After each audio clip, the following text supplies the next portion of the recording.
I got this. I spell music with a Z for Zoe, that's me. The K is for keys, I'll unlock the mystery. I make music miracles every single day. Ages 3 to 93, I'll teach you how to play. Oh yeah, we got this, we got this.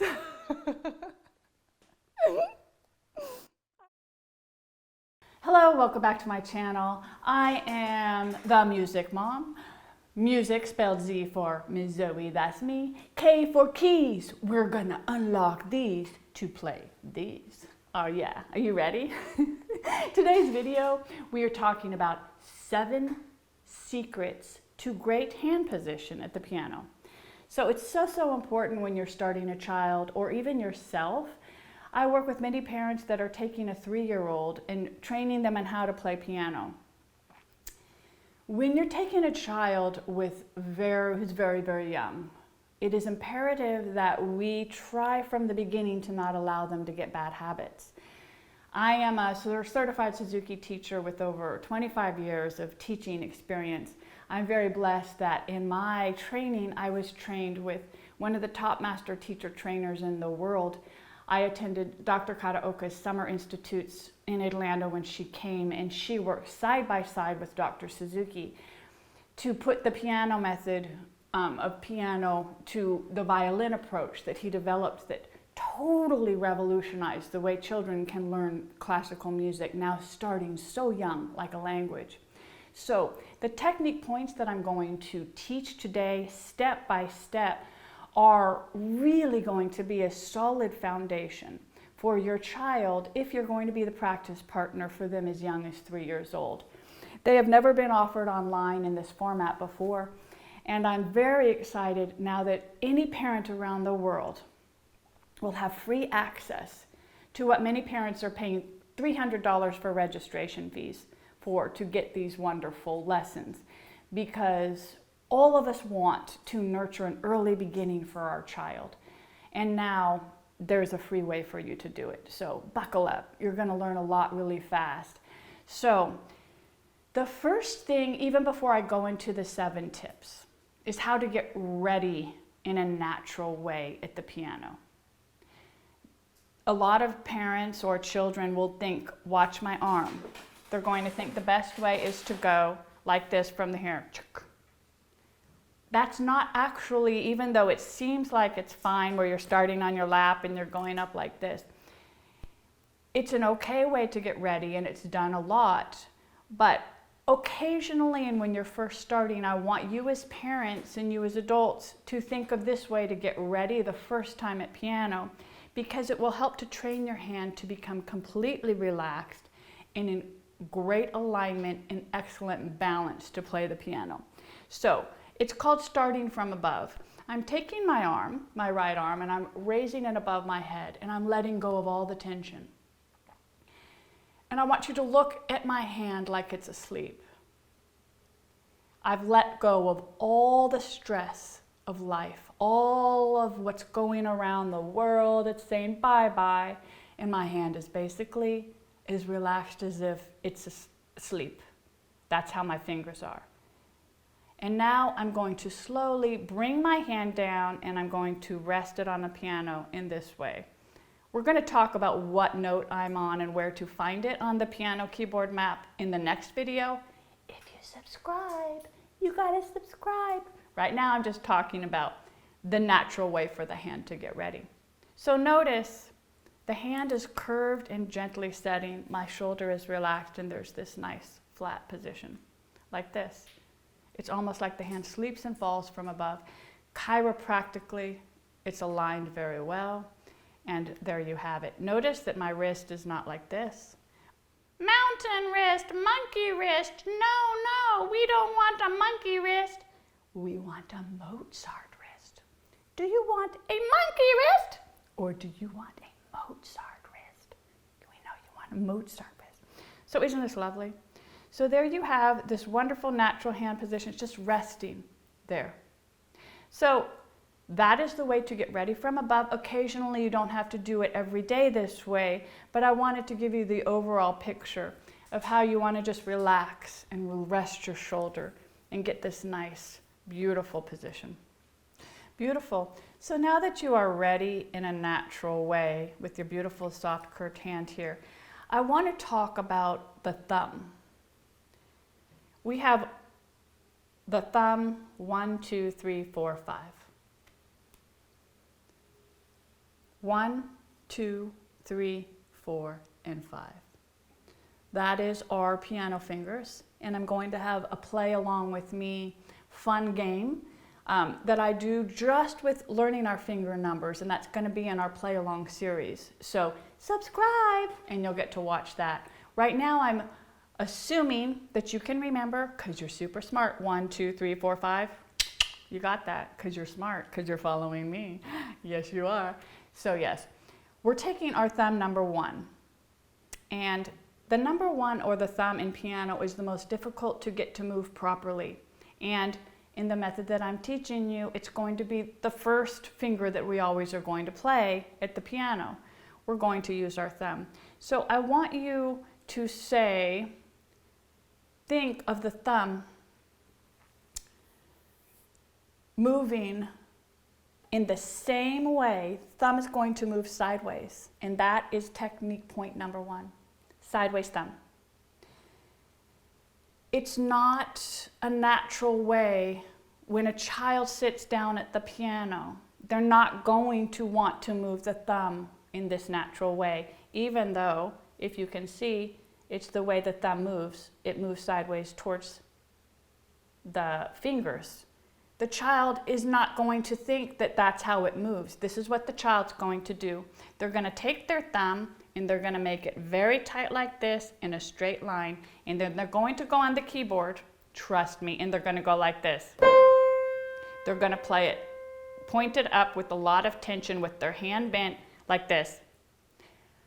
So as the practice partner, the best thing you can do is go in small steps with your child patiently, and remember, I'm going to be there with you, doing this with you every day.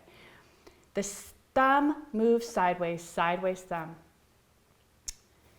And so it moves in the opposite direction of the fingers. The fingers move forward and the thumb moves sideways. So technique point number 1. You can see here to sweep sideways, and that will be the first movement. Number 2, soft. I want you to think of the thumb. We're going to get, do you remember what number this is? Oh, you're so smart. It is number 2. Number 2 is going to be the next number that we're getting ready. When number 2 plays, technique point number 2 is going to be soft thumb under. And I want you to think about this. Here is number 2 getting ready to play. Thumb is not going to be out tight like this. That's not good. The thumb, soft thumb under, another way to think of it is the thumb follows the fingers. The thumb naturally, in a gentle way, will follow the finger that's going to play. Ooh, I just made up a rhyme. I think I'm going to save that one. Luckily, it's being recorded. Subscribe. Watch this. The thumb, in a natural way, follows the finger that's going to play. How about we make music today? That just came to. So I don't know if the camera can see this plus this plus this plus this. Notice how the thumb is following the finger in a natural way. Just like that. So the thumb isn't out here. Why is the thumb not out here? Because there's tension. Remember, we're taking children very young, 3 years old. This is why outside of this channel, you'd be paying a lot of money for this. It's okay. Subscribe. The thumb follows the finger in a natural way. So there's ready 1, and we got our beautiful ready position. Ready 2, still soft, curved fingers with a natural hand, soft thumb under. That's our technique point number 2. And then our technique point number 3. This is our palm, and it's palm on top of keys. All children are going to want to do this when they play piano. You say, get ready. They're going to take their hand and they're going to do this. Do you see the palm? And I tell them, if your palm is way down here, first of all, I have to tell a child this is called a palm, because they don't often hear that word palm, and we start so young. So, as the practice partner, train your child in the language of the hand, which is new to them. This is your palm, and if it's a little girl, I'll say, this is your princess palm. Can you tell me who your favorite princess is? And she'll tell me the name of her favorite princess, and I'll say, can you get your princess palm ready at the piano? And I've had girls tell me that they want to be superheroes. So it's not just princesses, ladies, trust me. I'm a boss babe. We run businesses, we own the world. You can go ahead and be a superhero. And here, a boy, I will say, what superhero do you want to be? Pretend that this is the table and you're serving a tea party for your princess. Or if the boy wants to be Spider-Man, I'll say, can his spider webs stay nice and flat with his Spider-Man palm? So I'll use language, and you use language, to get inside the head of your child, to get them in this good position. So let's review. We're relaxed and ready position. We know that number one, we have our sideways thumb. Number two, we have the thumb following under. Number three, we have our palm on top of keys in this beautiful way. And now we are to number four, which is, how do the fingers move? We talked about the fingers are going to sweep forward in the same way we pick up anything. This is the way our hand will play properly. So our fingers sweep forward, our thumb sweeps sideways. Imagine me picking up a tissue. We just take this and put it on the piano. Fingers sweep forward, thumb sweeps sideways. And this is beautiful hand position. That is, sweeping fingers forward is number 4. Number 5, as we progress in our training in this wonderful language learning method, we want to encourage the children to do something that's counterintuitive, that they're not going to want to do naturally. But remember, we want to try to instill good habits so they don't get bad habits, because a bad habit is much harder to break. So that's why I'm making a whole video that you can constantly come back to. Constantly come back to this if you forget. I don't expect you to remember it. You will always be able to refer, wait, what was number 4? What was number 5? Because the more they learn, the more you need to pay attention to the good hand position. So number 5 is reaching the fingers inside the keys, inside the black keys. Children and adults want to do the easy thing. We all want to do easy things and take shortcuts. We want to play out here because out here it will be so much easier. Because if we go inside, oh no, our fingers are going to run into the black keys. Does that voice annoy you? I'll try not to do it too much. But seriously, if you play out here, it's true. You won't run into the black keys and make as many mistakes at first. But it's a bad, bad habit. You will not be able to play quickly because you need to be able to be inside the keys to play fast music well, because that is what you're preparing your hand to do. For instance, this song. Notice how far my hands are in the keys. If I was out here, I would not be able to play fast at all. It would be like this. Watch, I have to stop and shift my hand position. That's wasted movement. Wasted movement slows you down. Just like sports, I'm not a soccer mom. I don't even know how those games all work, even though I've attended them. I just cheer, woo, woo, woo, woo, you go, kids. But I'm sure in sports, comment below, there's similarities. You don't want to waste movement. In the same way, we want to be so efficient with our hand position that we don't waste the movement. So if you're practicing with your child at home and trying to train them, try to be sure that their hands are not off the keys. try to be sure that they're close and inside the black keys as they're learning as much as possible, even if they make mistakes. At first, we want them to make mistakes and get used to it, because in the long run, they're going to be able to play very fast. So that is why that is so important. We are now at number 6. The power is in the pads. I came up with this slogan when I was teaching for many, many years. I love the slogan, the power is in the pads. Here, at the very flesh of our fingers, this is the pad of our finger. And this is where all the strength to play the piano is going to come from.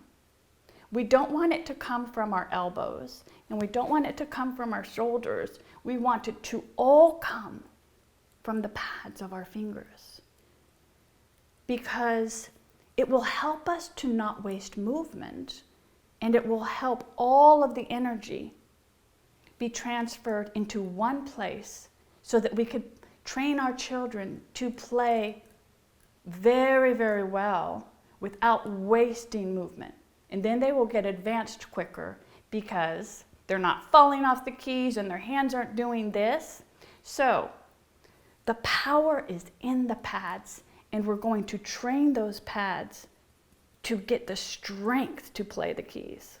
And then finally, number 7, you've been so patient staying with me, but I know you're learning so much. Subscribe, subscribe, it's free, all coming from me. Number 7, you ready for this? Soft, curved fingers. Soft, curved fingers. So children and adults, when they come to piano, they're intimidated and they have a lot of tension and anxiety.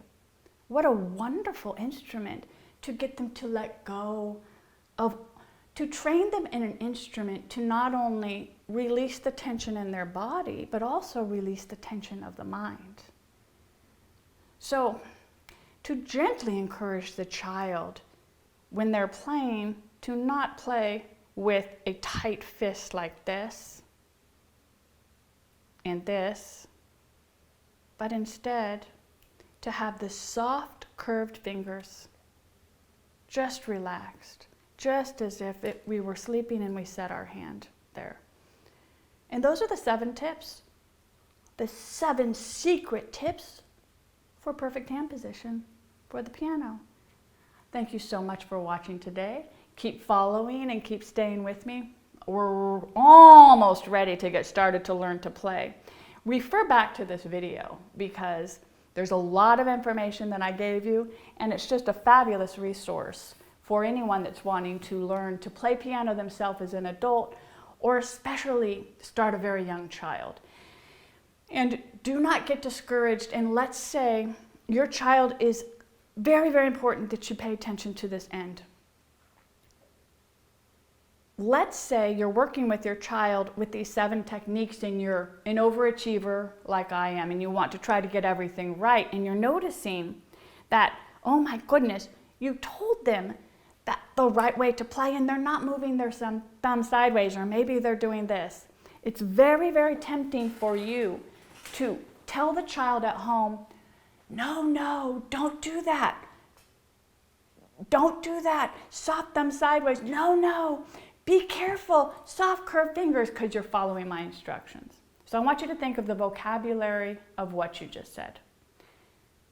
First of all, the technique points that I just gave you, they're not easy. If you were to try to sit here and do them as we apply, you're going to fail. You have to slowly train. I'm giving you the full big picture.